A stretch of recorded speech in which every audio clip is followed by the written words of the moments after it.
Good morning.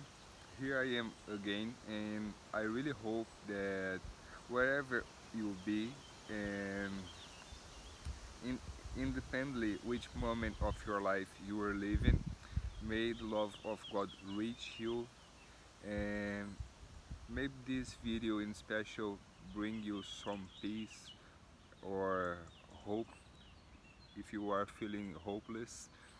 Well, the study I bring here today is about the way God teach us to deal with revenge and how can be used the idea of revenge in the Christian life. So I will show here some studies of Bible. However, it don't prevent us to exercise our forgive. It's raining right here today. It don't prevent we Christians to exercise our forgive. And even the worst sinner deserve the forgive of God. So let me start the reading.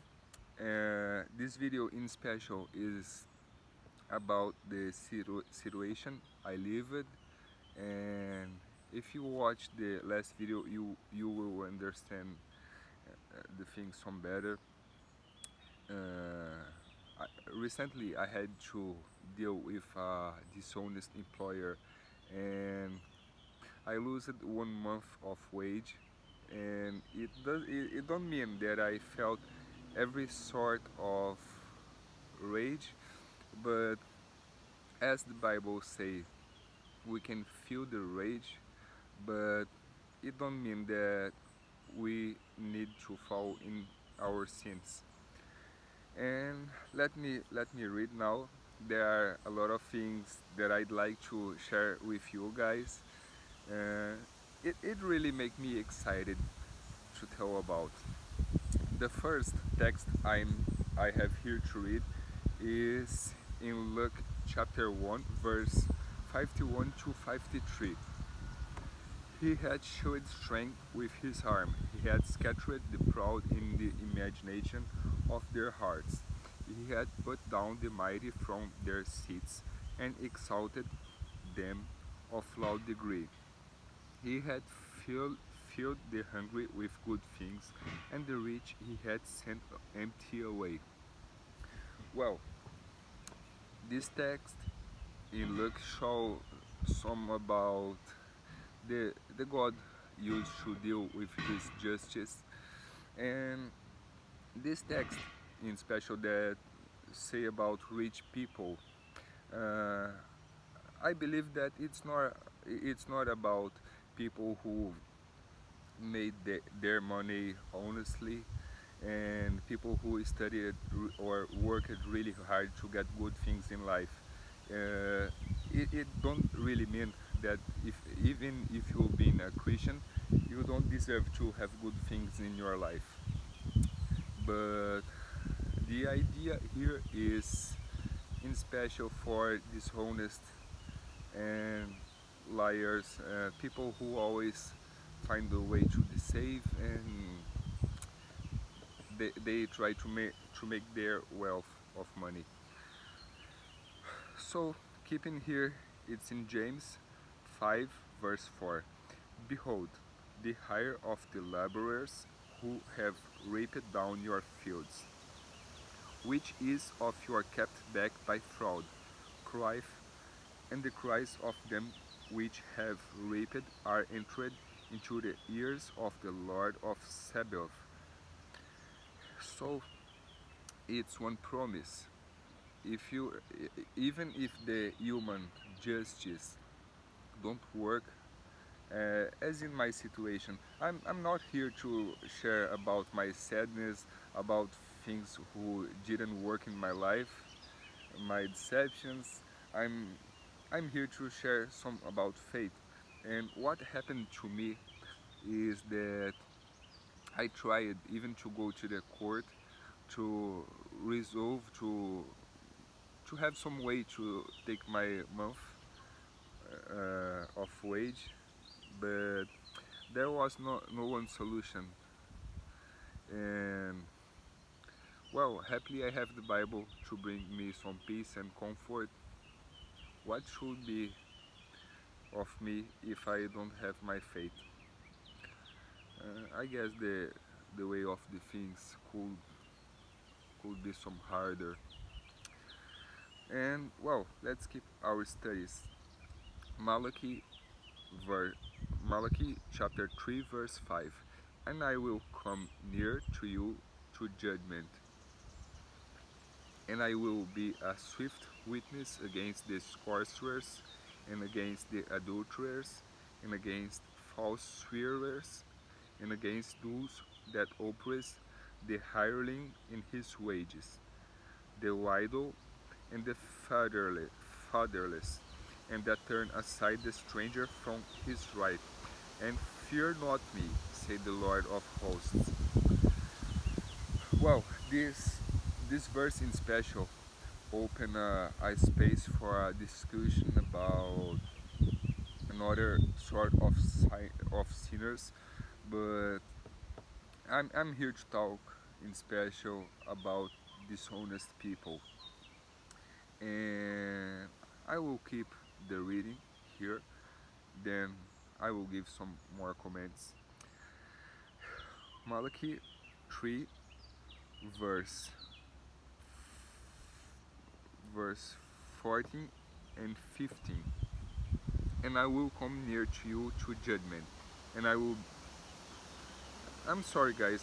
I read it wrong. I wrote it here wrong. Uh, uh, I found. Yeah, chapter verse 14 and 15. Yeah, have said, it is vain to serve God, and what profit is that we have kept His ordinance, and that we have walked mournfully before the Lord of hosts. And now we call the proud happy. Yeah, they that work wickedness are set up. Yeah, they that tempt God are even delivered. Malachi, I have another rule to share here, but let keep here. And honestly, I hope to don't scare you guys with my accent. Sometimes it's kind of hard to keep in a good fluency, even the text of Bible in English, the language they usually use are harder me to pronunciate, to understand and explain, but I've studied it sometime before.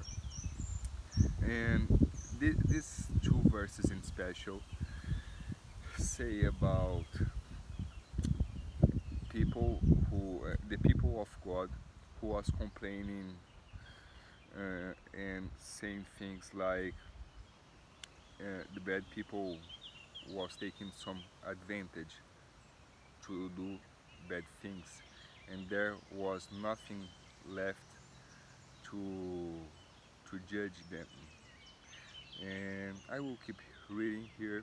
There's a promise for the revenge of God, and honestly, I think that there's nothing that could be most enough and honest than the justice of God, because He knows the both sides.